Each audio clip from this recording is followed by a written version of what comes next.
Hello everybody, hope you're all doing well, hope you're all having a lovely day, evening or afternoon. We are back with another first impressions video, and this time we are doing Holstin by Sonka, which if I'm not mistaken they're a Poland-based developer, and the game itself is also, it takes place in Poland, so that kind of makes sense. Holstin is a survival horror game in the vein of the Silent Hills and the Resident Evils. One of the standout things about Holstin is that its art style is sort of a mix between these pixelated 3D models and these 2D sprites. In the usual sort of survival horror vein, one of the big things about Holstin is going to be its inventory management. It's going to be the sneaking around, picking sort of when to attack, when to avoid enemies. There seems to be a bit of a focus on stealth, although I noticed there was no actual stealth takedowns, which kind of sucked, but I'm really hoping that maybe there's something you unlock that allows that or something. But as is, the stealth in the game is it's basic, but it's still it's serviceable. You have to, if you have your flashlight on, the enemies are going to see you a lot easier. Even with your flashlight off, they'll still sometimes spot you and just run at you. The enemies in this game are pretty tough, I'm not gonna lie. You do get weapons. In the second level of the demo, you get introduced to more weapons, as the first level of the demo is more focused on puzzles and exploring and talking to the NPCs and things like that. But the second level is more focused on some of the combat. It's more of a very long tutorial and shows you more of how the game mechanics work, the combining of items, the inventory management, the kicking, the sneaking, and of course the shooting. Now, Holstin offers three types of weapons. You've got your pistol, which is pretty weak but all right at long range, at least to gain aggression from the enemy. And then mid-range, you've got your assault rifle, which takes the form of, if I'm not mistaken, an AK-47, which is pretty strong actually. It just goes through ammo quite quickly. And then of course, close range, you've got your shotgun, just obliterates enemies at point blank range, and it is beautiful. Now, aiming in Holstin is quite interesting. Usually in the fixed camera angle survival horror games like Resident Evil and Silent Hill, you have this aim that you're still looking from above your character.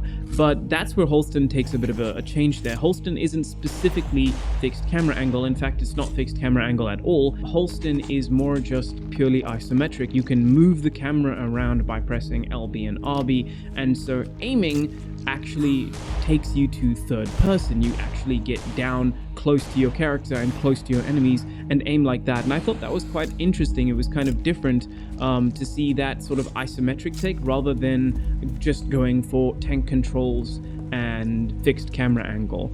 And I thought that was quite cool, I'm not gonna lie. But you get close and personal with some of the 2D sprites. I think the main character himself is a 3D model, at least in the isometric view. Everything seems to be 3D models, but getting close and personal, it seems to change to 2D sprites, which is interesting. I could be wrong about that, but it's just from the sort of vague look. I'm no professional at it, but from a vague look, it kind of looks like that. So the story of Holstin is that it's set in a small Polish town. You play as Tomas, who is searching for a friend named Bartek, and his last known location was this creepy town. And when he gets to this town, it seems like there's this ooze that seems to be taking over, and it grows these weird sort of it actually kind of makes me think of like those plants you find in the sea.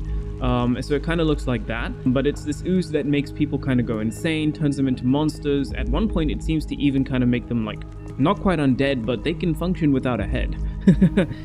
So you're searching around there, but not everybody seems to have turned into a monster. There are quite a few people who are just kind of vibing around, doing their own thing, but they're still very, very crazy looking. The first level, as I say, was more focused on puzzles and talking to people and exploring and doing traditional non-combat survival horror stuff, while the second level being more focused on the tutorialization and things like that.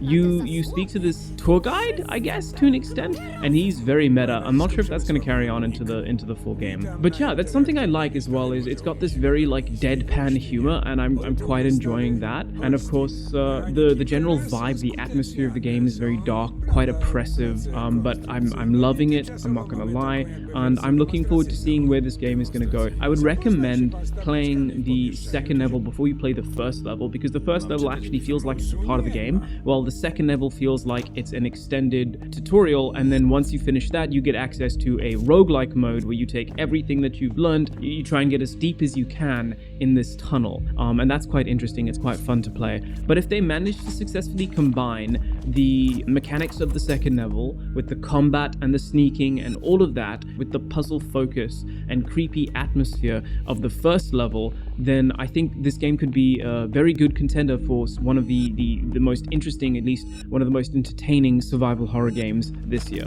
So there we have it. This has been Holstin. If you guys enjoyed this video, give us a like and consider subscribing. I'm not particularly good at this content just yet, but I've been enjoying going through and showcasing some more indie games, especially the survival horror games. I've been a fan of that for a very, very long time. And of course, if you think Holstin is quite interesting, go ahead and check it out on Steam. Give it a wish list, download the demo, try it out for yourself, and tell people about it. Talk about these things. Indie games like this, they really, really need a lot more people sort of pushing it and being passionate about the things that they're creating, because indie developers can't always afford to market themselves the way that a lot of big companies do. So go have a look at it for yourself, and otherwise have a good day, evening or afternoon.